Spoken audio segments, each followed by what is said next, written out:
The Quebec government got the deal with the doctors. Meanwhile, the crisis in the Quebec Liberal Party is deepening with outright calls for Pablo Rodriguez to resign. Tom Mulcair joins us. Hi, Tom. Hey, Mitsumi, good to be with you. Good to be with you. I want to start with the doctors first. We don't know the details of the deal, of course, but the speculation is that there might now be incentives instead of punitive measures.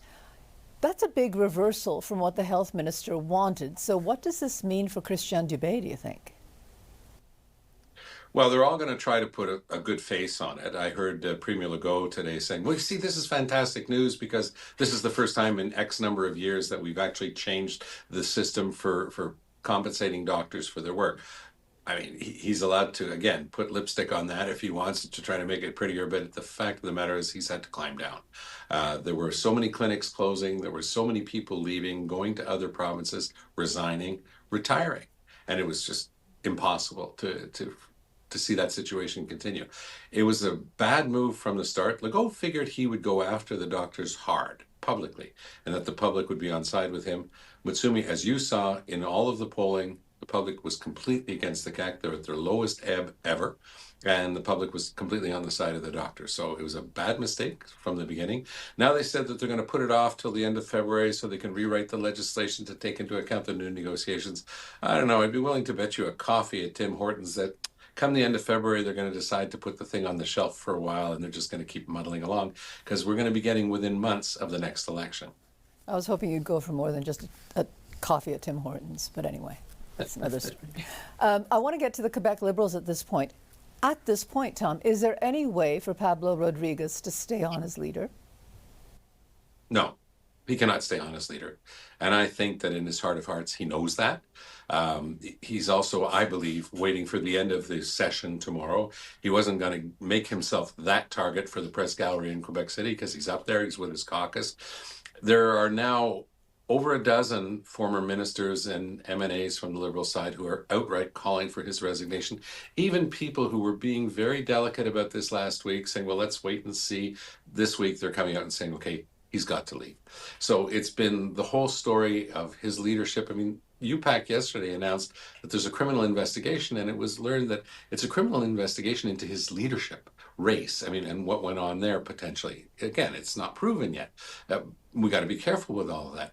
But there's so much. It's been accumulating. The stories about the brownies, for the people who missed it, a brownie was a reference to a $100 bill, a brown bill, and those were apparently given out to buy votes. Today, they had to adopt legislation to make it illegal to buy votes in a leadership race because it wasn't even in the law. It should have been obvious, but it was never there. So nothing could be done about it. But for 4 weeks, it's been a litany of things that have come out. It's cast a pall on his leadership, and he's shown by his reaction to the Marois Risky affair that he has very few management skills, not very mature as a leader. That's been the main problem. But all the rest of it that's come out since, people are saying, okay, it's obvious he can't stay on. I believe within the next few days, he'll announce, probably before Christmas, that he's decided that he simply can't stay on, and let the Liberal Party decide. Do they go with the second place finisher, Charles Milliard? Or do they come up with another choice? Or do they call a rather quick leadership review to give the party another chance to choose its leader? Because it does appear that the membership was deprived of a fair way of choosing their leaders. Some of the people, there's only a couple, but some of the people who are trying to defend Rodriguez keep using the expression, he's the duly elected leader. Mutsumi, the whole issue was he duly elected?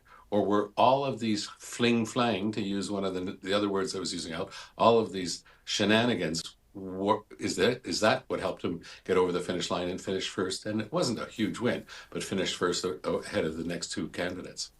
And Tom, with all this, some people have speculated that François Legault might call an early election, take advantage of the mess the Liberals are in.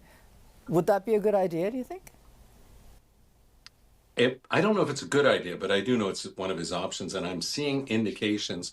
For example, in the health sector, they've created something called Santé Quebec. It's about as productive as SAC-CLIC, that other government boondoggle. But I am told reliably that there are preparations going on to use SAC-CLIC and actually choreograph things and make announcements during the campaign to show how this idea of the CAC is working. So you can't do that next October. That would be something relatively soon.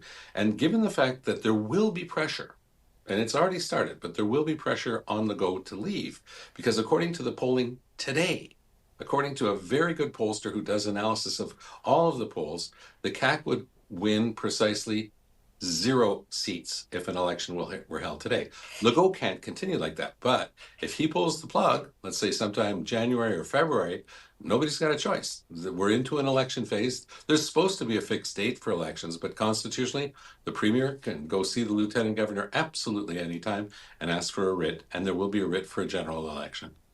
Okay.